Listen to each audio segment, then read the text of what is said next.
It has been 2 decades since Mumbai's slum rehabilitation scheme was implemented to free the city's already shrinking landscape from teeming slums. But there seems to be very little progress on the ground. What is it that went wrong with this scheme, and will Mumbai ever become slum-free? Ashwini Priolkar joins us with this report. BMC ने illegally तरह से without notice हमारा घर और structure दोनों तोड़ के हमको आज बेघर करके रखा। ये दो सोसाइटी के लोग 20 साल से ट्रांजिट कैंप में सड़ रहे हैं। Even after 2 decades of the ambitious slum redevelopment scheme or SRS in the city, these voices of dissent and distrust is what the SRS has been able to achieve in Mumbai. Even today, 60% of Mumbai's population live in the slums or unorganized settlements. SRS scheme has been able to rehouse just about 10% of slum dwellers in the past 20 years.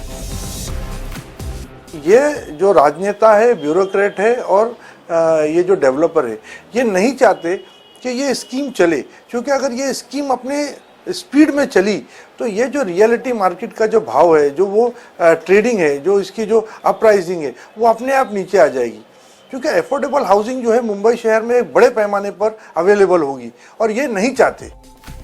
While the scheme aimed to rehouse 8 to 10 lakh slum dwellers, in the course of 20 years, it has been able to rehouse just about 1.5 lakh people. Experts point out many chinks in the armor of this scheme that has led to such dismal performance. Lack of proper eligibility and inclusion of bogus allottees, the concept of free housing which in fact has encouraged more slums, no rehab plans for slum dwellers beyond the cut-off date of January 2000, transfer of development rights from one developer to another is a time-consuming process, and this leads to project delays, are some of the glaring shortcomings of the scheme. Today Mumbai very popularly known world over Slum Bay. Everybody comes to see slum tourism, including a private enterprise, including government, to give the new face to the Bombay. Only people, private builders can't do it. Government has to take responsibility of this.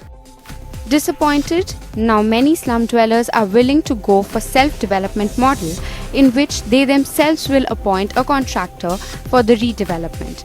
So will this model work? I have been always a votary of self-development by the slum dwellers. They should do so because all the yields of associated with the current system of developer-driven program emanate from that aspect. So if you eliminate the developer and the slum dwellers themselves come forward and prepare their proper layout, they come to the government and tell us, now you choose a developer for us. Either way, this is okay. So therefore self-development is the best development.